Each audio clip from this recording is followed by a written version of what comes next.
Les éditions Télème présentent un enregistrement intégral de Les orphelins de Varsovie de Kelly Rimmer, lu par Jacqueline Bersès et Louis Bernard.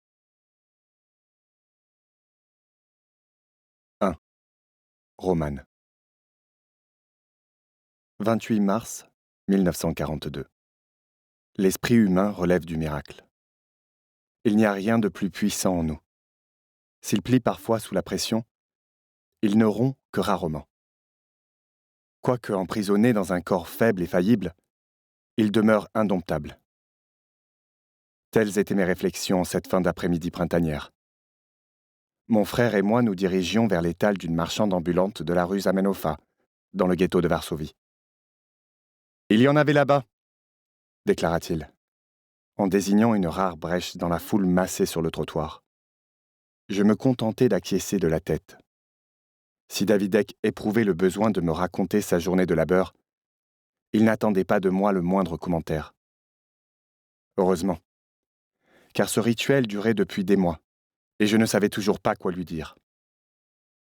Dans cette ruelle, il y en avait un sur les marches d'un immeuble. Il n'était même pas sur le trottoir, carrément sur les marches. Je glissai une main dans ma poche pour m'assurer que le bout de savon que m'avait remis mon beau-père s'y trouvait encore. Dans le ghetto, c'était une denrée rare. Avec la surpopulation et l'absence d'eau courante, le terrain était propice aux maladies. Mon beau-père avait installé un cabinet dentaire de fortune dans le salon de notre appartement. Plus encore que les autres, il avait besoin de savon. Or, le besoin de nourriture de ma mère surpassait tout le reste, d'où la mission qu'il avait confiée à Davidek et moi. Par tradition, c'était plutôt les femmes qui allaient au marché. Hélas, maman devait économiser ses forces, et Samuel nous avait envoyé voir une marchande à la sauvette qui travaillait à une certaine distance de chez nous.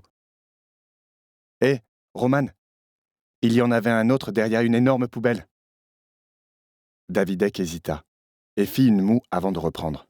« Sauf qu'hier, on l'a raté, celui-là, je crois. » Comment en était-il arrivé à cette conclusion ? Je me gardais de le lui demander, car sa réponse risquait de me démoraliser davantage. Parfois, j'avais l'impression qu'une colère sourde grondait en moi, sous la surface. Contre mon frère de 9 ans et le reste de ma famille, qui n'était pourtant responsable de rien. Contre Salah, mon patron, à l'atelier de la rue Novolepki, alors que c'était un homme bon qui, plus d'une fois, nous avait aidés. Contre chaque maudit allemand que je croisais. Toujours eux. Surtout eux. À l'époque, la moindre de mes interactions était empreinte d'une rage implacable. Quoique concentrée sur ces Allemands qui avaient bouleversé notre univers, ma colère se distillait dans mon entourage avant de revenir à son point de départ. Hier, il y en avait un ici, en plein milieu de la rue, à l'entrée du marché. Davidek m'en avait déjà parlé, de celui-là. Mais je ne l'interrompis pas. J'espérais que cette parole lui épargnerait les ruminations délétères et néfastes avec lesquelles j'étais aux prises. J'enviais son aisance quand il évoquait sa journée, même si les détails me rongeaient d'une culpabilité que j'étais capable de supporter, car elle était sans doute méritée. Ce qui m'effrayait, c'était cette rage qui grondait en moi. J'avais l'impression de perdre le contrôle de moi-même. Il aurait suffi d'un rien. L'étal se profila parmi la foule. La rue restait bondée jusqu'à la dernière limite, avant le couvre-feu de 19h, surtout en été. Dans les appartements du ghetto régnait alors une chaleur oppressante qui provoquait des malaises chez certains. La surpopulation n'était pas plus supportable à l'intérieur des logements qu'à l'extérieur. Combien de personnes étaient confinées au sein du ghetto ? Je l'ignorais. 1 million, d'après Samuel. Madame Kuklinski, qui occupait la chambre voisine de la nôtre, était persuadée qu'il y en avait bien davantage. Quant à ma mère, elle penchait plutôt pour 100 000. Quoi qu'il en soit, notre appartement conçu pour une seule famille en abritait à présent 4, ce qui était monnaie courante. Hélas, des tas de gens vivaient dans des conditions bien pires. Si nos effectifs étaient un sujet de conversation récurrent, je n'y accordais guère d'importance. Ma vue et mon odorat m'indiquaient que nous étions bien trop nombreux au sein du ghetto. En m'approchant de l'étal, je sentis mon cœur se serrer. La marchande était en train de remballer. J'étais déçu, mais nullement étonné qu'il ne reste plus rien. Quelle chance avions-nous de trouver à manger si tard dans la journée? Encore moins de la nourriture que quelqu'un accepterait d'échanger contre un malheureux bout de savon. Davidek et moi étions passés devant une boutique qui vendait des œufs, réglables uniquement en zouoté. « Attends-moi ici. J'en ai pour 1 minute, murmurai-je à mon frère. Sans protester, il s'assit sur le perron d'un immeuble. J'aurais pu l'emmener. Hélas, notre famille était tombée si bas au fil de ces années d'occupation que je refusais qu'il me voie mendier. Notant mentalement l'endroit où je l'avais laissé, je fendis la foule amassée sur les derniers mètres du trottoir me séparant de la marchande. Avant même que je n'aie prononcé un mot, celle-ci secoua la tête. « Désolé, jeune homme, je n'ai rien à te proposer. » Je suis le fils de Samuel Gourka.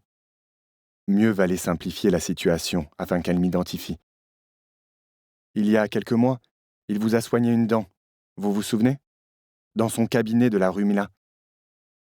Je lus dans son regard qu'elle se le rappelait, sans me faire totalement confiance. Ma reconnaissance envers Samuel ne change rien. Il ne me reste aucune nourriture. Mon frère et moi, on travaille durant la journée. Samuel aussi. Vous savez combien il est occupé à aider les gens. Le problème, c'est que quelqu'un est malade chez nous. Et on n'a pas... Petit, je respecte ton père.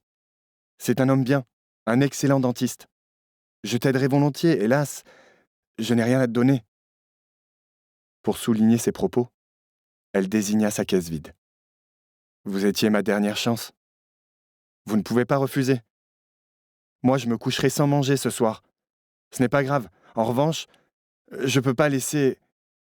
Ma voix s'éteignit. Au désespoir, j'allais rentrer à la maison sans la moindre nourriture à donner à ma mère. Les répercussions de mon échec m'horrifiaient à tel point que j'eus envie de me recroqueviller sur moi-même en pleine rue. Le désespoir était dangereux, car il s'accompagnait toujours d'une autre émotion, plus subie, qui incitait à des actes généralement désastreux.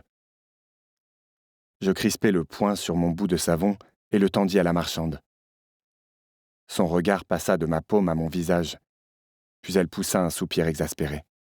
« Je te dis que je n'ai plus rien à vendre aujourd'hui, » me souffla-t-elle.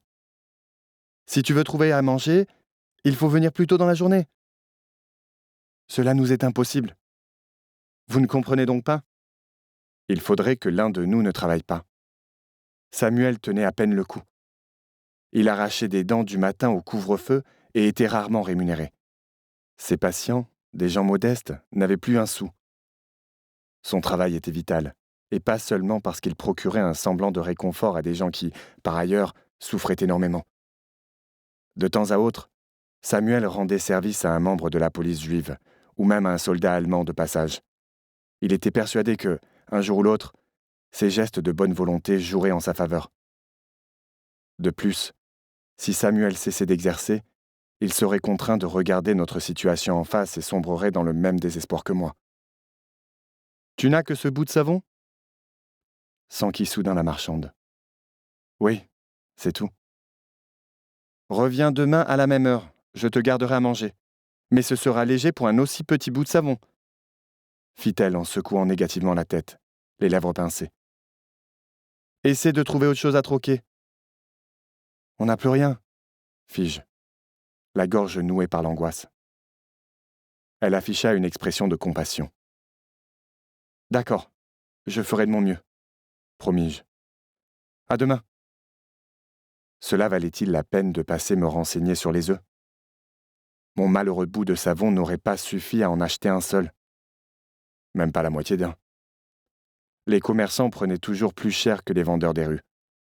Une coquille, peut-être? Nous l'aurions réduite en poudre avant de la mélanger à un peu d'eau. Nous l'avions déjà fait une fois. Cette bouillie, qui ne valait pas de la vraie nourriture, permettait de passer la nuit. En tout cas, elle ne ferait pas de mal à maman. Submergé par une poussée d'adrénaline, je retournai en direction de notre appartement. Je trouvai Davidek là où je l'avais laissé.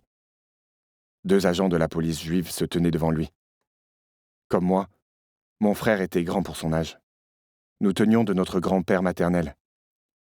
Davidek était bien trop jeune pour être acculé à l'entrée d'un immeuble par 2 agents. En une fraction de seconde, la situation risquait de virer au bain de sang.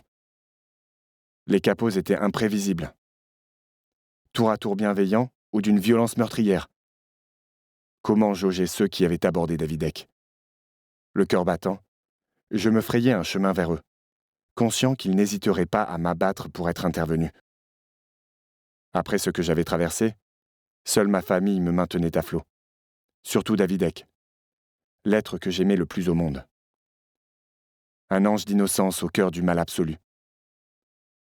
Certains soirs, en jouant ou en discutant avec lui, j'éprouvais une forme de sérénité relative, mes seuls instants de répit. Vivre sans lui? Je n'essaierais même pas. « Davidek !» appelai-je. Les 2 capots se tournèrent vers moi. Celui de gauche, le plus élancé, me toisa d'un air méfiant. Comme si un garçon de 16 ans émacié et désarmé constituait le moindre danger. L'attitude intelligente aurait été de laisser Davidek négocier pour se tirer de ce mauvais pas. Du haut de ses 9 ans, il avait l'habitude de se défendre dans l'environnement toxique du ghetto. Toute la journée, il travaillait de son côté.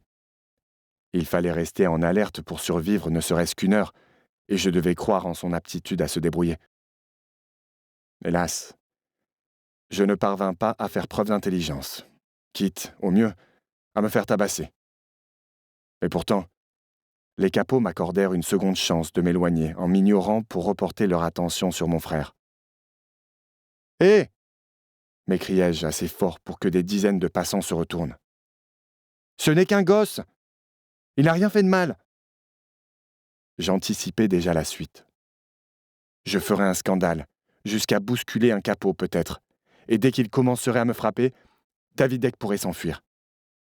La douleur physique constituait parfois une diversion efficace à l'angoisse, qui était selon moi la pire des souffrances. Peut-être décrocherais-je un coup de poing, ce qui me défoulerait. Hélas, mon frère s'avança vers moi en disant « Ce sont mes surveillants, Roman. Des surveillants de mon équipe. On discutait, c'est tout. » Mon sang bouillonnait dans mes veines. J'avais les mains moites, le visage écarlate de honte et de stress. Au terme d'un silence interminable, les 2 capots échangèrent un regard narquois. L'un donna une tape amicale à Davidek, puis ils s'éloignèrent en se moquant ouvertement de moi. « Pourquoi tu as fait ça ?» s'emporta Davidek d'un air furibond.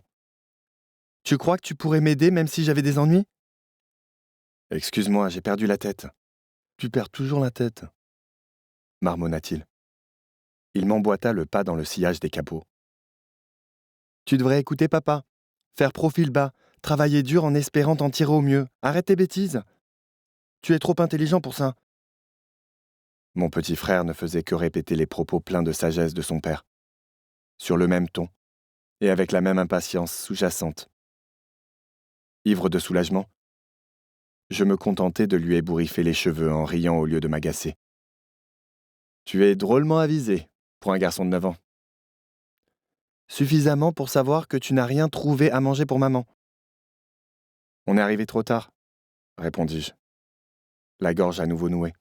« Cette femme m'a dit qu'elle reviendrait demain. Elle va nous mettre quelque chose de côté. »« Faisons un détour par la rue Smochna.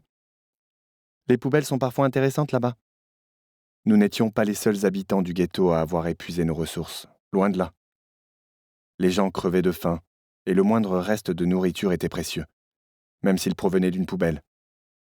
Je n'étais pas pressé de regagner notre appartement surpeuplé, de croiser le regard réprobateur de mon beau-père, de lire la faim dans celui de ma mère. Je suivis donc Davidek sans discuter. De temps à autre, il faisait un commentaire. « On en a ramassé un ici, et un autre là-bas. Et là, Mordechai m'a donné un coup de main. » En débouchant dans une rue calme, je me rendis compte que les 2 surveillants de Davidek marchaient à quelques mètres devant nous. « Faisons demi-tour. » grommelai-je. « Je ne veux pas avoir d'ennui avec ces types-là. »« Ils m'aiment bien, » affirma Davidek. « Je travaille dur et je ne leur pose aucun problème. Si tu ne cherches plus à te faire tuer, ils nous laisseront tranquilles. Ils ne nous remarqueront même pas. » À cet instant, le plus petit des 2 regarda vers le trottoir de droite et s'arrêta net. Il fit signe à son collègue et sortit quelque chose de sa poche. Puis il s'agenouilla. J'étais bien trop loin pour entendre ce qu'il disait, mais je perçus chez lui une certaine tristesse. Enfin, il se redressa et courut rejoindre son collègue. Lorsque mon frère et moi arrivâmes à l'endroit où le capot s'était arrêté, je compris pourquoi. Cela faisait presque 2 ans que nous étions enfermés dans le ghetto. Dès le départ, les conditions avaient été difficiles, et chaque jour était marqué par de nouvelles épreuves. J'avais appris à porter des œillères pour ne plus voir la souffrance flagrante de mes compagnons d'infortune. J'avais parcouru toutes les rues du ghetto, le petit ghetto avec ses appartements spacieux où les membres de l'élite et les artistes semblaient vivre dans un confort relatif, et le grand ghetto, où s'entassaient les familles modestes qui peinaient à survivre. La passerelle de la rue Chłodna reliait ces 2 parties. Ainsi, les habitants du ghetto marchaient au-dessus des Polonais dits ariens, et même des Allemands, en contrebas. Chaque fois que je traversais, l'ironie de la situation me faisait presque rire. Il m'arrivait même d'emprunter la passerelle pour me remonter un peu le moral. Je connaissais donc le ghetto comme ma poche, et je remarquais le moindre changement, même si j'ignorais l'horreur autant que possible. Je savais qu'il ne fallait pas réagir quand un vieillard m'agrippait la main dans l'espoir d'obtenir à manger. J'avais appris à ne pas broncher quand quelqu'un se faisait abattre sous mes yeux. Et surtout, il ne fallait pas regarder un malheureux gisant sur le trottoir. Le seul moyen de survivre était de rester en alerte, en regardant loin devant, comme si l'immédiat était transparent. Le seul moyen de contenir la rage qui bouillonnait en moi était de l'enfouir le plus profond possible.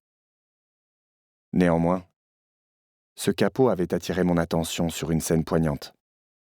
Devant une ancienne boutique de vêtements qui n'avait plus rien en stock depuis longtemps et hébergeait désormais plusieurs familles. La vitrine était obturée par des sacs en toile de jute. Devant, sur le trottoir, une enfant allongée sur le ventre agonisait. Les gamins des rues étaient nombreux dans le ghetto. Les orphelinats étant bondés, ceux qui n'étaient pas recueillis par des proches se retrouvaient livrés à eux-mêmes. Je les croisais sans les voir. D'ordinaire, j'aurais croisé cette petite sans m'arrêter. Je n'arrivais même pas à assurer la sécurité et le bien-être de ma propre famille. Alors mieux valait passer mon chemin et m'épargner la douleur de mon impuissance. Cependant, je me demandais ce que le capot avait donné à cette malheureuse enfant. Qu'est-ce qui avait pu attirer son attention? Qu'avait-il posé par terre? La faim perturbait la croissance et le développement des enfants. Celle-ci pouvait avoir 2 ou 3 ans et afficher la même expression hantée que tous les autres à ce stade. Elle avait perdu des touffes de cheveux. Son ventre nu et ses jambes étaient enflées. Quelqu'un lui avait volé ses vêtements, ne lui laissant qu'une culotte en lambeaux. Je comprenais pourquoi. Cette petite ne passerait pas la nuit. Quand ils étaient trop faibles pour mendier, ils ne survivaient pas longtemps. Ses prunelles brunes n'exprimaient que tristesse et douleur. J'observais ses mains, ses paumes levées vers le ciel. L'une était vide. Dans l'autre, il y avait un morceau de pain. Le capot avait posé un quignon de pain dans la main de l'enfant. Il ne franchirait jamais mes lèvres, mais j'en eus l'eau à la bouche. C'était une véritable torture. Hélas, il m'était plus facile de regarder ce pain que de plonger dans le regard de cette fillette. Derrière moi, Davidek ne disait pas un mot. En pensant à ma mère, je m'accroupis près de la petite. « Bonjour », lui dis-je, gêné. Pas de réaction. Ses pommettes saillantes, ses yeux trop grands, ses cheveux crasseux, plaqués sur son crâne. Naguère, Quelqu'un avait dû les brosser, les tresser. Quelqu'un avait dû la baigner, l'aborder dans son lit, lui murmurer des paroles tendres à l'oreille. Elle était aimée, choyée. À présent, face à ses lèvres gercées, couvertes de croûte et de sang séché aux commissures, j'avais toutes les peines du monde à retenir mes larmes. « Tu devrais manger ton pain » soufflai-je. Ses yeux esquissèrent un mouvement, puis elle cligna des paupières avant de les fermer. Elle prit alors une inspiration qui fit trembler sa minuscule cage thoracique et émit un râle d'agonie. Une larme amère coula le long de ma joue. Je fermai les yeux à mon tour, et son visage m'apparut. Voilà pourquoi je portais des œillères. Pour me protéger des souffrances qui risquaient de me gagner. Cette fillette faisait désormais partie de moi, et son martyre était aussi le mien. Je savais qu'elle ne pouvait plus manger ce pain. Le geste du capot, quoique bienveillant, arrivait bien trop tard. Si je ne prenais pas ce quignon, quelqu'un d'autre le ferait sans tarder. Dans la vie, il y avait toujours un prix à payer. Je prendrais ce pain. L'enfant succomberait dans la nuit, et cela ne changerait rien à la tragédie du ghetto qui, à bien des égards, n'en était qu'au début. Je m'essuyai la joue du dos de la main, et avant que ma conscience ne m'en empêche, je m'emparai du morceau de pain pour le glisser dans ma poche. En me redressant, j'évitai de regarder l'enfant et me remis en route avec Davidek. « Les petits, c'est plus facile, » commenta-t-il. « Je n'ai pas besoin de demander à un grand de m'aider à les soulever. Ils ne pèsent pas lourd. Avec elle, ça devrait être facile, non ?» Il poussa un long soupir. « Demain matin, j'arriverai à la soulever tout seul, c'est sûr. Ce ne sera pas plus facile en vrai. » ajouta-t-il. Philosophe. Par chance, j'avais trouvé du travail dans l'une des quelques usines du ghetto. Elle était dirigée par un juif bienveillant, et non un homme d'affaires allemand ne cherchant qu'à exploiter une main-d'œuvre réduite à l'esclavage. Quand les capots étaient venus me chercher pour me faire ramasser les cadavres dans les rues, chaque matin avant l'aube, la dernière personne valide de la maison était mon frère. Davidek avait été enrôlé pour cette tâche ingrate. J'avais bien songé à démissionner pour lui épargner ce calvaire. Mais le ramassage des cadavres n'était pas rémunéré. De plus, à l'usine, j'avais droit à un repas chaud, de sorte que ma famille se partageait mes rations. La petite fille mourrait dans la nuit, et à l'aube, mon frère la chargerait dans une charrette. Une équipe d'enfants et d'adolescents travaillant sous la surveillance de capots tirerait ensuite la charrette vers le cimetière où les cadavres seraient jetés dans une fosse, avec des dizaines d'autres. Une rage intense troubla soudain ma vision, et je sentis cette terrible injustice pulser dans mes veines. Davidek croisa mon regard et m'adressa un sourire plein de bravoure qui dissipa ma rage. Il fallait que je garde le contrôle. Je ne pouvais permettre à ma fureur de me détruire car ma famille comptait sur moi. Davidek avait besoin de moi. « Maman sera contente d'avoir du pain, » dit-il. Une lueur d'enthousiasme dans ses grands yeux sombres.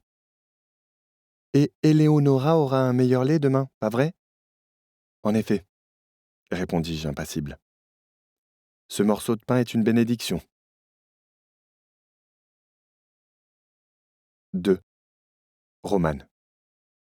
« Bravo les garçons, vous êtes très forts, » déclara ma mère en serrant le quignon de pain dans sa main libre. De l'autre, elle soutenait ma petite sœur qui tétait désespérément son sein. « Comment avez-vous réussi ? C'est la marchande des rues qui vous l'a vendu ? » Elle s'est montrée très compatissante, répondis-je prudemment, entre vérité et mensonge. J'avais discuté avec Davidek de la nécessité de lui cacher la véritable provenance de ce pain. Ce ne fut pas nécessaire. Maman nous adressa un large sourire. Mon beau-père, qui était assis à côté d'elle sur le matelas posé à même le sol dans notre chambre, sourit fièrement, lui aussi. Plus tard, je devrais lui avouer que j'avais toujours son bout de savon. Dès que ma mère aurait mangé son pain, il s'inquiéterait de ce que nous trouverions pour elle le lendemain.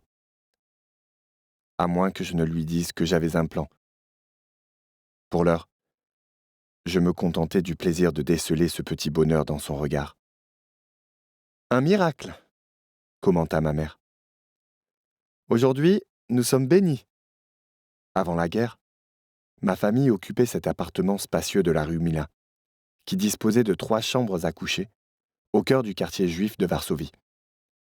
Le cabinet dentaire de mon beau-père se trouvait à quelques encablures, et ses parents habitaient au-dessus de chez nous. Nous n'étions pas riches, mais nous menions une existence confortable. J'avais sauté plusieurs classes de primaire, et je traversais Varsovie en tramway pour me rendre au lycée. Davidek fréquentait une école juive du quartier. Ma mère restait à la maison et était bénévole dans une soupe populaire durant son temps libre. Notre appartement hébergeait dorénavant, outre notre famille, les parents de Samuel, leurs amis Monsieur et Madame Kuklinski, un couple âgé, et les familles Frankel et Grobelnet.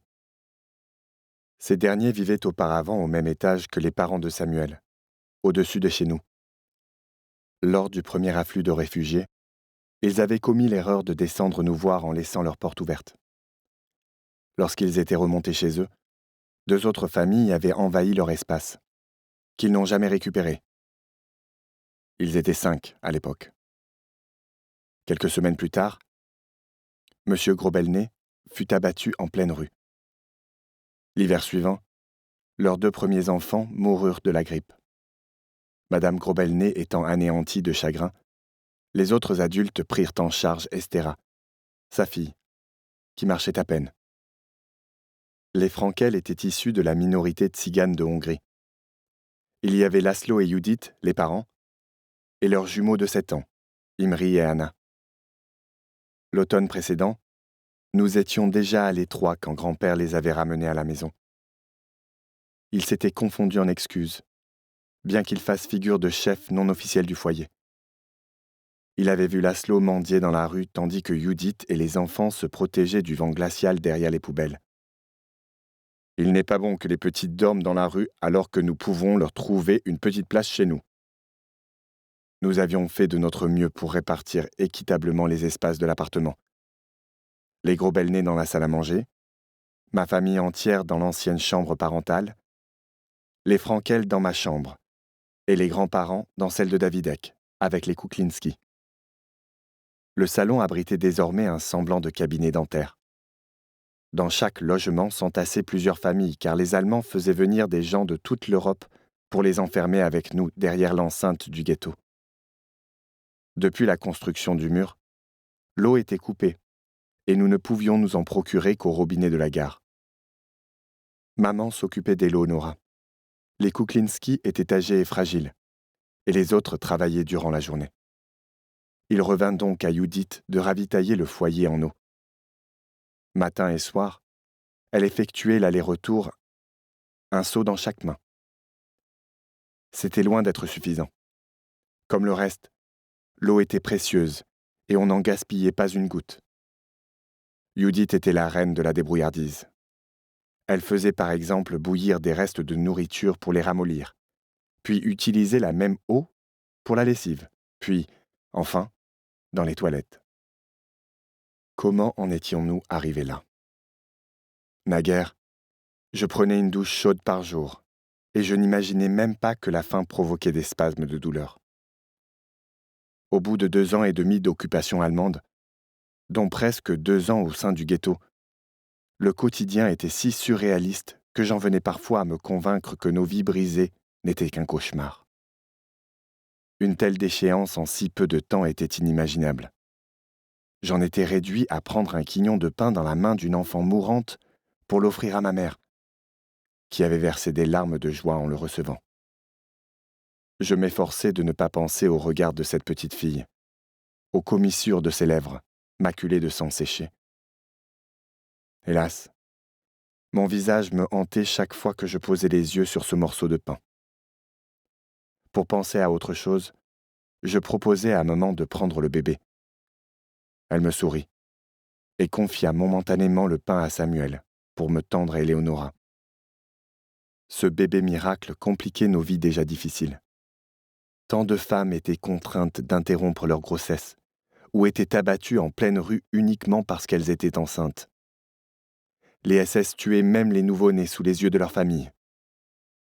Lorsque le ventre de maman s'était arrondi, grand-mère s'était occupée de récupérer les rations de la famille, une épreuve terrible. Sous la surveillance étroite des Allemands, les capots déposaient dans notre gamelle une portion familiale de bouillie d'avoine. En réalité, il y avait à peine de quoi nourrir un seul adulte. D'après Samuel, il était miraculeux qu'elle ait mené à terme cette grossesse, compte tenu de son état de malnutrition. Une preuve que Dieu voulait nous faire don d'un enfant. Si j'aimais Éléonora, sa présence m'inspirait des sentiments contradictoires. L'allaitement puisait les dernières forces de ma mère qui ne produisait pas suffisamment de lait. Depuis sa naissance, 6 semaines plus tôt, les périodes de calme du nourrisson étaient de plus en plus longues, après un moment d'agitation, ce qui était inquiétant. Tous les bébés étaient ainsi, non? Je me berçais d'illusions. Ce quignon de pain providentiel ne nous apporterait qu'un peu de répit avant le drame qui allait frapper à notre porte. En attendant, Davidek devrait placer le cadavre de la fillette dans la charrette, et j'avais envie de tout casser. Au-delà de ma lutte quotidienne pour trouver à manger, gagner un peu de temps, j'étais totalement impuissant. Aujourd'hui, j'ai arraché une dent à une femme, raconta Samuel, tandis que ma mère grignotait son pain par petites bouchées. Elle a eu vent d'une rumeur affirmant que l'on va tous être déplacés vers l'Est. Et bientôt. Vers l'Est ? Répéta ma mère, la mine soucieuse. Qu'y a-t-il dans l'Est ? Un camp de travail. À Treblinka, près de la forêt. Il paraît que les Allemands ont construit de grandes usines où nous travaillerons tous pour produire des biens pour eux, et pas seulement les quelques-uns d'entre nous ayant un permis de travail. J'attendis la suite, mais je la devinai aisément. Les rumeurs allaient bon train, et Samuel en était le premier informé car, comme Davidek, il était sympathique et enjoué. Toutes les 2 ou 3 semaines, nous avions la même conversation, même si les nouvelles évoluaient. Samuel soupira, puis il sourit et étreignit ma mère d'un bras rassurant. « Tu vois, Maja, c'est bien ce que je te disais. Les Allemands ont compris l'erreur qu'ils ont commise en nous imposant ces conditions terribles. Bientôt, ils nous déplaceront vers la forêt où il y aura assez d'espace, de nourriture et d'eau. Et nous gagnerons notre vie convenablement. Ils ont besoin de notre main-d'œuvre, non ? Il est logique qu'ils nous mènent vers un lieu où nous serons plus forts. » Samuel regarda Davidek jouer par terre, avec des cailloux en guise de petite voiture. « Tu verras, Roman. Les choses vont s'arranger. Ce n'est qu'une question de temps. » Ma mère prit une autre bouchée de pain et rassembla les miettes tombées sur sa jupe. Puis elle se lécha les doigts et mangea les miettes. Enfin, elle posa sur moi un regard éloquent. Elle en avait assez de l'entêtement de Samuel à nier l'évidence. Nous étions bel et bien condamnés. Elle n'en parlait que rarement. Depuis sa grossesse et la naissance d'Éléonora, elle s'exprimait de moins en moins sur l'objectif potentiel des Allemands. Au début de l'enfermement, elle était combative et cherchait une issue. Hélas, ses réserves morales et physiques étaient épuisées. Elle n'était plus que l'ombre d'elle-même. Samuel s'en rendait compte, lui aussi. Se lançait-il dans ses tirades optimistes pour atténuer le désespoir ambiant ? Et si le sort qui nous attend dans la forêt n'était pas meilleur, mais pire, au contraire ? Reprit ma mère, avec prudence. Pire ? Répétai-je, incrédule. Je n'imaginais rien de pire. C'était déjà l'enfer sur terre. Davidek, chéri, veux-tu aller me chercher un gobelet d'eau dans le seau pour accompagner ce pain délicieux ? Demanda-t-elle d'un ton doux. Mon frère posa ses cailloux sur le parquet et quitta la pièce. Les rumeurs ne manquent pas, me dit-elle, en me regardant droit dans les yeux. Il ne faut pas que tu cèdes à la panique. Judith m'a confié aujourd'hui que, au marché, elle a entendu parler d'un homme qui s'est évadé du camp de Huelmo. Il aurait des preuves que les Allemands ont l'intention de se débarrasser de nous. De combien d'entre nous? M'étonnai-je. Maman se détourna avant de murmurer. De tous, peut-être. C'est absurde, commenta Samuel. Ils ont besoin de notre main-d'œuvre. Pourquoi nous tuer s'ils ont besoin de nous? Ils cherchent à étendre le Reich en Europe. Ici, dans le ghetto, les usines produisent assez de vêtements pour leur armée entière, sans parler des munitions. Pourquoi nous auraient-ils laissé vivre jusqu'à maintenant? Et comment veux-tu qu'ils nous éliminent tous? C'est impossible. Quelle idée ridicule. Vraiment? S'emporta ma mère. Après ce qu'ils nous ont déjà infligé, comment peux-tu ne pas les en croire capables? Ce sont des êtres humains, Maja. Davidek revint, tenant un gobelet d'eau devant lui, les yeux écarquillés. Nul ne broncha malgré le frisson de peur qui me parcourut. Depuis que Samuel était entré dans ma vie, je ne l'avais vu lever la voix que 2 fois. Lorsqu'il avait poussé un cri de joie en apprenant que ma mère attendait Davidek, puis quand il s'était disputé avec elle, juste avant que les Allemands ne murent le ghetto. Ma mère voulait fuir la ville, et Samuel était persuadé qu'il pourrait exercer dans son cabinet dentaire, et qu'il subviendrait ainsi aux besoins de la famille. Ils n'ont rien d'humain, Samuel, énonçai-je, la gorge nouée. Tu ne peux pas croire une chose pareille après ce qu'on a vu. Il ferma les yeux et, dans la pénombre, je le vis crisper les poings. Au bout d'un moment, il soupira. J'ai besoin de croire qu'il existe un fond d'humanité chez ces hommes qui nous torturent, car sinon, il n'y a plus aucun espoir. Et pas seulement pour nous, Roman. Pour le monde entier. Car quand tout sera terminé, le mal risque de ressurgir encore et encore. Davidek tendit enfin le gobelet à notre mère. Elle le remercia dans un murmure, avec un petit sourire triste. Mon frère se remit à jouer avec ses cailloux. La conversation semblait terminée. Aussi fus-je surpris d'entendre Samuel rajouter. « Tu as entendu quelque chose ?» Je levai les yeux pour voir à qui il s'adressait. Étonnamment, c'était à moi. Comment aurais-je pu entendre quelque chose?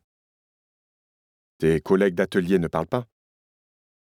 Non, mes collègues ne parlaient pas. Je ne m'adressais à eux que si je ne pouvais pas faire autrement. Au début, c'était différent. Salah avait embauché une dizaine d'entre nous le même jour. Je m'étais fait 3 amis dans le groupe, Léonard, Gustave et Kazimierz. Nous avions appris à manipuler les machines ensemble, et j'appréciais mon travail. Léonard avait un humour féroce, et Gustave voulait devenir avocat, lui aussi, si nous pouvions un jour reprendre nos études. Lui et moi échangions sur un tas de sujets, histoire de faire travailler notre esprit. Kazimierz, qui avait des relations, trouvait à manger au marché noir, entre autres sources. Léonard fut le premier à partir. Il contracta le typhus et succomba en quelques jours. Quant à Gustave, il disparut purement et simplement. En voyant qu'il ne se présentait plus au travail, j'étais allé chez lui. Malheureusement, ses parents n'avaient aucune idée de ce qu'il devenait. Le plus dur fut de perdre Kazimierz. Notre bande de 4 était réduite à 2 depuis des mois quand la Gestapo avait débarqué dans l'usine pour l'arrêter. Il s'était débattu comme un beau diable. Conscient de la souffrance des parents de Gustave, qui n'avaient aucune nouvelle de leur fils, j'étais allé voir la mère de Kazimierz pour lui relater l'arrestation. Par la suite, je ne m'étais plus lié d'amitié avec quiconque. Si la solitude était difficile à vivre, le chagrin d'un deuil était infiniment pire. Depuis plus d'1 an, je travaillais sur une machine à coudre, en face d'un garçon de mon âge qui avait maintes fois essayé d'engager la conversation. Je ne connaissais pas son vrai nom. Les autres le surnommaient Pigeon. Était-ce une insulte ou un compliment? Je ne voulais pas sympathiser avec lui à cause des rumeurs. À l'instar de beaucoup d'autres garçons de l'usine, il fricotait avec la résistance. J'avais déjà vu un ami se faire embarquer par la Gestapo. Si elle devait revenir, je préférais que ce soit pour un inconnu. J'étais solidaire des résistants. J'avais songé à les rejoindre. Mais ce n'étaient que des fantasmes puérils, et je savais que je ne franchirais jamais le pas. Aucune action de résistance ne pouvait épargner à ma famille les épreuves qu'elle endurait. Je risquais même de leur infliger des souffrances supplémentaires. Chaque fois que le sujet était évoqué, Samuel me faisait promettre de ne pas m'engager. Il ne réprouvait pas la résistance d'un point de vue philosophique. Il était simplement incapable d'affronter la réalité. Si Samuel avait raison et si, tôt ou tard, les Allemands rectifiaient les conditions infernales qu'ils nous imposaient, à quoi bon risquer sa vie pour les combattre ? Je ne parle à personne au travail, déclarai-je soudain. Éléonora commençait à s'agiter dans mes bras. Je me mis à la bercer en imitant les gestes de ma mère. « Tu devrais peut-être te renseigner autour de toi, » dit-elle, avec un regard implorant. « Quelque chose se prépare, Romane. Le cousin de Madame Grobelnet fait partie du conseil, comme tu le sais, et il affirme que les choses vont bientôt changer. Je sais qu'on ne peut pas faire grand-chose, mais si au moins nous savions ce qui nous attend... » Sa voix s'éteignit. Puis elle ajouta doucement. « Si nous savions ce qui nous attend, nous pourrions au moins dormir, la nuit. Même si c'est grave, je préfère savoir. » Pigeon me vint aussitôt à l'esprit. La requête de ma mère était simple, et je ne pouvais la lui refuser. 3. Emilia. Je n'ai jamais été rebelle de nature. J'étais curieuse, certes, peut-être un peu têtue, et j'étais complètement perdue, à Varsovie, à des centaines de kilomètres de mon village d'origine. Rebelle ? Non. Ce n'était pas mon tempérament. Si on m'avait demandé pourquoi je me rebellais, j'aurais répondu d'un regard vague sans avoir la moindre idée de ce dont il était question. Il s'agissait plutôt d'une tromperie innocente, si tant était que ce fût possible. J'avais perdu le contrôle de chaque aspect de ma vie, et à 14 ans à peine, j'étais à la fois mûre pour mon âge et psychologiquement meurtrie, incapable de gérer ni même de comprendre mes émotions troublées. Je commençais à avoir un tel besoin d'autonomie que j'en recherchais même l'illusion. Chaque jour, je prenais des dizaines de petites résolutions sous l'œil attentif de Truda et Mateusz, mes parents adoptifs. Sauf celles que je prenais entre 17h30 et 18h, le moment béni où je laissais Truda préparer le repas pour descendre dans le hall de l'immeuble. J'ouvrais alors la porte de la cour réservée aux résidents. Truda n'aimait pas que j'y aille et m'interdisait d'y descendre durant la journée. Elle donnait sur une ruelle empruntée par ceux qui se rendaient au marché voisin. Notre appartement ne se trouvant qu'à quelques rues du quartier juif emmuré, des soldats allemands passaient parfois. À 18h, le marché était fermé et il n'y avait presque plus de piétons dans la ruelle. Si Truda et Mateusz étaient déterminés à assurer ma sécurité, même Mateusz voyait que je ne pouvais vivre enfermée au 3e étage. « La protéger est une chose, » avait-il déclaré. « Mais notre devoir est aussi d'assurer sa santé mentale. Elle a besoin de sortir, d'avoir un peu d'indépendance. » Il fut donc établi que je descendrais dans la cour chaque soir. J'étais satisfaite, même si Mateusz avait cru bon de m'informer que c'était un privilège et non un droit. « Tu es consciente des dangers, alors sois prudente. Profite du calme de la cour, ne parle à personne et remonte directement, c'est compris ?»« Promis, » avais-je répondu, déterminée à me montrer digne de leur confiance. Sauf que, au bout d'une semaine, avec pour toute compagnie un pommier et un jardinet envahis par les mauvaises herbes, je m'ennuyais à mourir. Je me mis donc en quête de distraction. Dès que la porte de l'appartement se refermait derrière moi, je tournais à droite pour rendre visite à Sarah, qui occupait l'unique autre appartement du 3e étage. De temps à autre, je me demandais si Truda verrait un inconvénient à ce que j'aille chez Sarah. N'était-elle pas une femme accomplie, à la fois infirmière et assistante sociale ? Si j'ignorais son histoire, je savais qu'elle vivait seule, et j'avais l'impression que mes visites lui faisaient plaisir. De plus, elle me donnait des leçons de science grâce à ses manuels de soins infirmiers. Je l'aidais pour ses ouvrages de broderie ou de tricot. Ces moments partagés étaient innocents, et je n'avais aucune raison de les garder secrets. Mais j'aimais cette heure passée à l'insu de mes parents. Sarah me parlait comme à une adulte, et elle répondait volontiers à mes questions, même les plus gênantes. Sarah m'avait informée de l'imminence de mes premières règles, juste avant qu'elles n'arrivent, et elle m'avait expliqué certains aspects techniques de la sexualité. Ce lien improbable que nous avions tissé en quelques mois était devenu trop précieux pour que je le mette en péril. Aussi, chaque après-midi, j'attendais que Trouda se mette au fourneau et je m'habillais pour sortir. Je lançais un « à plus tard » et très vite, je sortais la clé de Sarah d'un tiroir au cas où elle rentrerait en retard de son travail. C'était au moins une chose sur laquelle j'avais un certain contrôle, une responsabilité, un petit pouvoir. Et il me suffisait. Rien ne suggérait que cette soirée serait différente de toutes celles que j'avais passées en compagnie de Sarah. Nous avions détricoté un pull afin d'en réutiliser la laine. Nous avions discuté de ses goûts littéraires. Elle m'avait proposé de me prêter un exemplaire corné de Nuits et jours de Maria Dabrowska, son auteur préféré. Comment expliquer la présence de l'ouvrage dans ma main en rentrant à la maison ? « Tu pourras me l'emprunter plus tard », avait-elle suggéré face à mon silence prolongé. Lorsque la vieille pendule du salon avait sonné 18h30, j'avais posé ma pelote de laine et Sarah m'avait raccompagnée à la porte. Il fallait que je parte à l'heure car Mathéouche était très strict sur les horaires. Il rentrait entre 18h35 et 18h40. « À demain !» avais-je conclu en ouvrant la porte. Quelle n'avait pas été ma surprise de voir mon père adoptif sur le palier, un petit paquet à la main, aussi abasourdi que moi. « Elżbieta ?» dit-il, utilisant la fausse identité que j'avais endossée en arrivant à Varsovie. Tant de mois plus tard, je détestais toujours ce prénom. Ma mère biologique était morte en me mettant au monde, mais mon père m'avait raconté un jour qu'elle avait toujours souhaité m'appeler Emilia. Répondre au nom d'Elżbieta me donnait l'impression de la trahir, même si je n'avais pas le choix.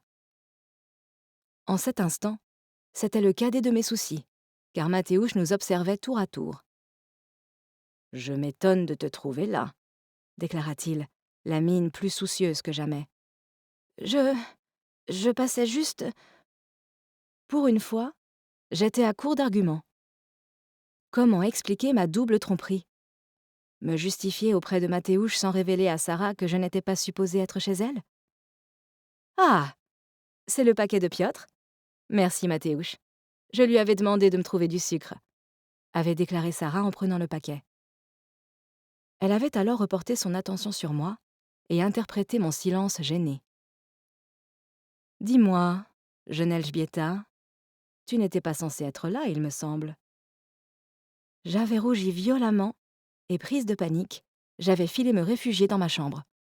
« Qu'est-ce qui t'a pris, Elżbieta ? » ?»« Je ne sais pas. »« Pourquoi faire une chose pareille ? » ?»« Je ne sais pas. »« Tu ne comprends donc pas combien la moindre désobéissance est dangereuse ?» s'écria Trouda, ses yeux noisettes embués de larmes. « Après tout ce qu'on a fait pour toi, tu nous trahis de la sorte !» Si cette scène de Trouda ne m'impressionnait guère, ses propos outranciers recelaient une part de vérité. En quittant notre village de Trzebinia, Trouda, Mathéouche et moi étions d'abord allés à Łódź. Mathéouche n'avait pas vu son frère Piotr depuis des années, mais nous étions désespérés. Grâce au contremaître d'oncle Piotr, nous avions découvert qu'il montait une nouvelle entreprise à Varsovie. Nous étions donc venus le retrouver dans la capitale. J'avais déjà séjourné plusieurs fois à l'hôtel avec mon père biologique avant la guerre. Il fallait être riche pour y vivre à demeure. Piotr m'avait aussitôt adoptée en tant que nièce, et sans hésiter, il avait loué un appartement pour nous 4. Ensuite, par quelques tours de passe-passe, il m'avait obtenu de faux papiers, afin que je vive en sécurité à Varsovie. Devais-je absolument vivre sous un faux nom ? Nous l'ignorions. Oncle Piotr avait été formel. Mieux valait prévenir que guérir. Mateusz avait trouvé du travail dans un cabinet comptable, pour un salaire de misère. Oncle Piotr nous entretenait depuis notre arrivée. Si les reproches de Truda et Mateusz me faisaient de la peine, la réprobation de l'oncle Piotr aurait été bien plus douloureuse. Jovial, le sourire facile, il était prompt à déboucher une bouteille de vodka pour célébrer la moindre occasion.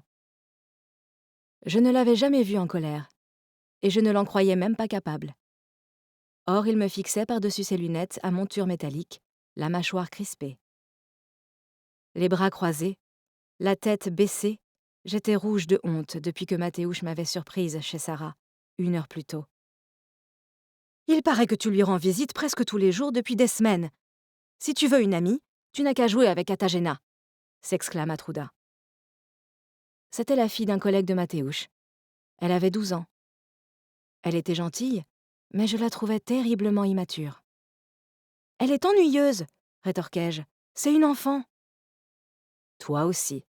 me rappela Mateusz d'un ton posé, même si son regard exprimait une rage égale à celle de Truda et oncle Piotr.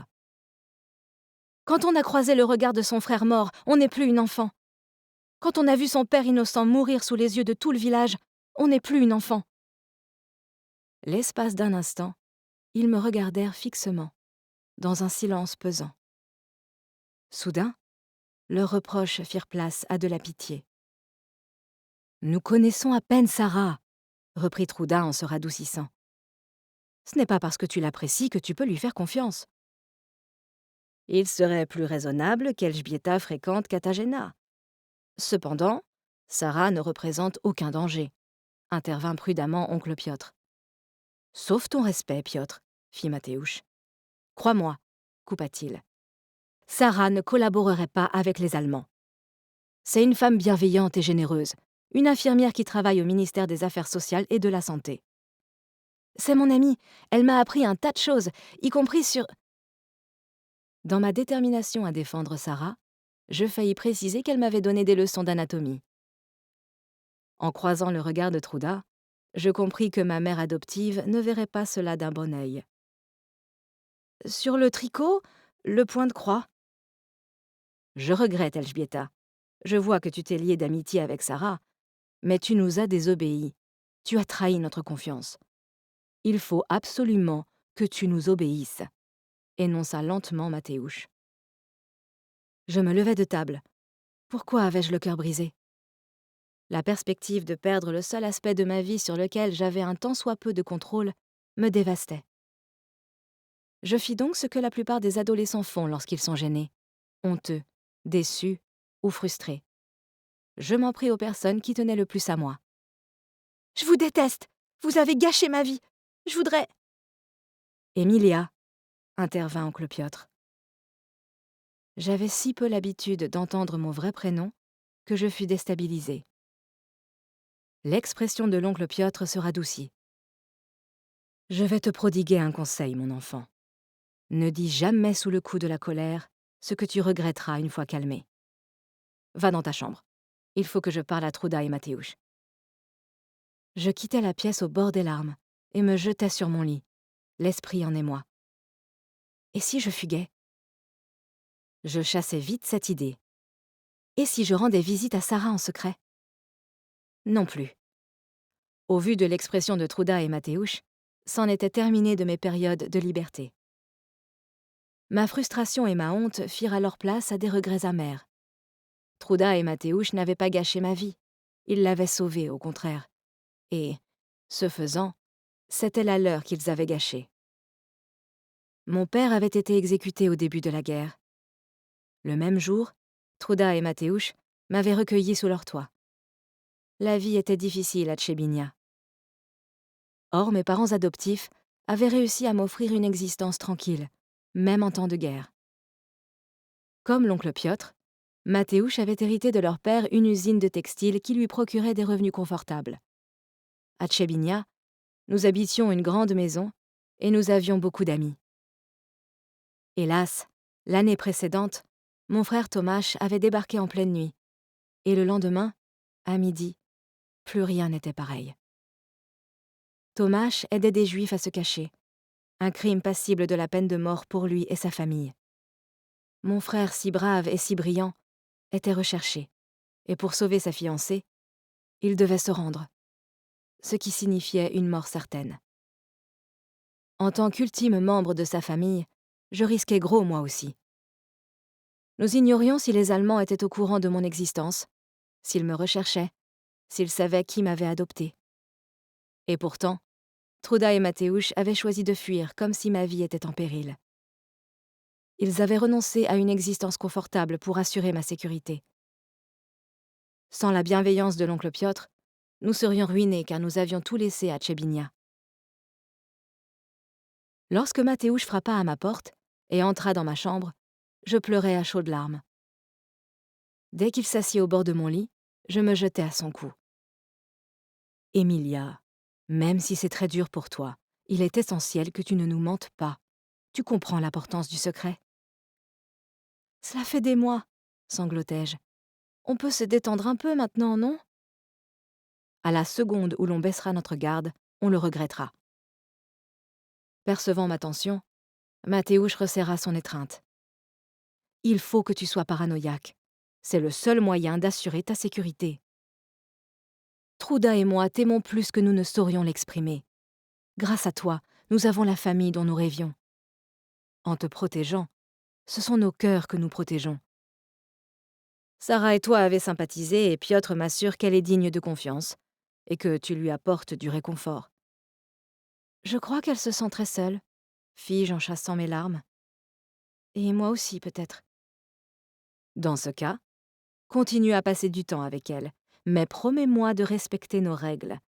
Je ne veux que ton bien. J'espérais que nous avions fait nos preuves. C'est le cas, et je vous en suis très reconnaissante. C'est juste que, parfois... Alina te manque. L'entendre prononcer son nom me serra le cœur. Je considérais la petite sœur de Truda comme la mienne, car elle était la fiancée de Tomasz. Juste avant de se rendre aux Allemands, Tomasz avait aidé Alina à fuir la Pologne, cachée à l'arrière d'un camion. Par chance, elle était en sécurité en Angleterre. Si je m'en réjouissais, je regrettais aussi qu'elle ne soit pas restée. Saurais-je gérer ce grand bouleversement sans elle ? Alina me laissait toujours parler, fis-je, la gorge nouée par l'émotion. Elle m'écoutait, même quand je lui posais des questions auxquelles elle ne pouvait pas répondre. Elle me laissait m'exprimer et je me sentais mieux ensuite. Et Sarah en fait autant pour toi ? Eh bien, non, puisque je ne peux pas lui dire qui je suis vraiment et pourquoi nous sommes là. On ne parle pas des Allemands. On discute de livres, de travaux d'aiguille, de musique, et elle m'a appris pas mal de choses dans le domaine scientifique. J'avais interrompu ma scolarité en primaire, et Truda essayait de me faire l'école avec plus ou moins de succès. Sa propre instruction était limitée car sa famille n'avait pas eu les moyens de l'envoyer au lycée. Mateusz, lui, était allé à l'université. Il comprenait ma soif de connaissances. « Très bien, Elżbieta » murmura-t-il. « Tu auras le droit d'aller voir Sarah chaque soir, à condition que tu me promettes de ne plus jamais mentir et de ne pas lui révéler la vérité sur notre famille. » C'est promis. J'étais sincère. Je m'estimais heureuse d'avoir le droit de voir Sarah et je ne comptais pas prendre de risques supplémentaires. Cette amitié était mon unique lueur dans cette existence morne. 4. Roman. « Salut », dis-je à Pigeon, qui travaillait en face de moi sur une machine identique à la mienne. Je cherchais depuis des heures une occasion d'engager la conversation, et j'avais perdu l'habitude d'échanger des banalités. « Moi » fit-il, en pointant un index vers lui-même. Je me renfrognai. « À qui veux-tu que je m'adresse » Il m'adressa un sourire ironique. « Roman, on travaille face à face depuis plus d'1 an, et tu ne m'as jamais parlé. Pas une fois. Connais-tu au moins mon nom ?» Pigeon. Aussi étonnant que cela puisse paraître, Pigeon n'est pas mon vrai nom, répondit-il en riant. Gêné, je baissai les yeux vers ma machine pour régler la tension du fil, histoire de me donner une contenance. J'avais honte de ma maladresse qui semblait au moins amuser mon collègue. « Je m'appelle Haim, » dit-il avec entrain. « Et je suis ravi de faire enfin ta connaissance. » Je hochai la tête et me remis au travail. L'usine de Salah produisait des Stiefelriemen, des brides que les soldats allemands utilisaient pour resserrer leurs bottes autour de leurs chevilles. Le cuir de qualité étant de plus en plus rare, les militaires devaient se débrouiller avec les bottes qu'on leur fournissait, quelle que soit leur pointure. Nos brides leur permettaient de porter des bottes trop grandes pour eux et de marcher sans avoir trop d'ampoules. Ils pouvaient ainsi asséner des coups de pied dans le ventre d'un juif innocent, en toute quiétude. Chaque fois que je finissais une pièce, je maudissais son futur utilisateur. Les autres ouvriers étaient dans le même état d'esprit, même s'ils n'en parlaient pas. Nous étions plus d'une vingtaine de jeunes répartis en 3 équipes. Derrière nous, nos collègues découpaient le cuir, puis Haim et moi et plusieurs autres cousions les extrémités d'une pièce pour former une boucle. Plus loin, un groupe de 8 perçait des œillets et fixait les attaches. Salah vérifiait la qualité de chaque produit avant de l'expédier. Pendant quelques heures, Haim et moi travaillâmes en silence. Depuis le temps, je n'avais plus mal au dos à force de me pencher sur ma machine. J'avais acquis la capacité de me mettre dans un état second et de laisser mes pensées vagabonder. Je ne pouvais pas demander à Haim de but en blanc s'il avait des renseignements sur le sort des habitants du ghetto. Je décidai donc de m'en tenir à ses salutations dans l'immédiat. Cependant, à l'heure du déjeuner, au réfectoire, Haim s'assit à côté de moi. Je le gratifiai d'un signe de tête avant de me concentrer sur ma bouillie d'avoine. En quittant l'usine, je vérifiai que mon bout de savon se trouvait encore dans ma poche et me mis en route vers la rue Zamenhof pour voir la marchande. J'étais tellement perdu dans mes pensées que je mis un moment à remarquer que quelqu'un m'avait emboîté le pas. Je reconnus les bottes usées de Haim, qui parut s'amuser de ma distraction. « Tu as besoin de quoi ?» me demanda-t-il. Face à mon air éberlué, il afficha un sourire patient. Il était un peu plus petit que moi, mais ses larges épaules suggéraient que, en d'autres temps, il aurait été trapu et musclé. Ses cheveux noirs étaient décoiffés et trop longs. J'aurais été dans le même état de négligence si ma mère n'insistait pas pour que je sorte bien coiffé. Ses parents étaient-ils encore de ce monde ? « De quelque chose au marché noir ?» reprit-il. « D'aide pour résoudre un problème ? Ou simplement d'information ? Depuis plus d'1 an, je suis impoli. Et c'est ainsi que tu entames une conversation avec moi ? Si tu m'as enfin salué. Ce n'est pas par bonté d'âme. Par les temps qui courent, les gens me parlent tous de la même chose. Le bon vieux temps, le gâchis qu'est notre existence. On croise parfois une perle rare, le genre de personne que je préfère. » Il marqua une pause, puis me sourit. « La perle rare qui veut parler de l'avenir. Tu ne vis pas dans le passé, car, dans ce cas, tu serais plus enjoué. » J'acquiesçai d'un grommellement. Il fallait l'admettre. Je ne respirais pas la joie de vivre. « J'ai aussi l'impression que tu n'es pas du genre à te laisser consumer par la réalité actuelle. Ces gens-là se plaignaient bien plus que toi. J'en conclus donc que tu as engagé la conversation soit parce que tu as besoin d'aide et que tu n'as pas d'autre solution, soit parce que tu as eu vent des rumeurs sur les changements imminents et que tu veux savoir quelle version est la bonne. Je me trompe ? » Même si des changements se préparaient, fis-je avec prudence. Personne n'en saurait rien. Certains d'entre nous sont au courant, répondit-il, en haussant les épaules. Qu'est-ce que tu sais ? Ils vont nous déporter vers des camps. J'ai entendu cette rumeur, marmonnai-je. Ce n'est pas une rumeur, c'est la vérité. Et quand nous serons là-bas, ils nous tueront. Il s'exprimait sans la moindre émotion. D'après mon beau-père, ils ne nous tueront pas, car nous représentons une main-d'œuvre gratuite. Il paraît que les Allemands ont construit de grosses usines à Treblinka, et que chacun d'entre nous aura un travail et de meilleures conditions de vie.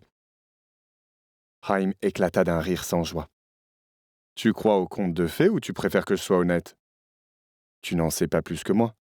Par quel miracle serais-tu au courant? Je ne peux pas te le dire, mais je peux te révéler ce que je sais.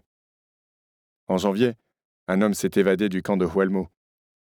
Il a vu de ses yeux des prisonniers être exécutés par centaines à la fois. D'après lui, c'est un programme d'extermination très organisé. Comment peuvent-ils tuer tant de personnes? Et pourquoi se donner cette peine? On ne meurt pas de faim assez vite, selon eux? Je m'impatientais. Je tenais à fournir à ma mère et mon beau-père des renseignements fiables, et la simple pensée que ces rumeurs puissent être fondées me rendait malade.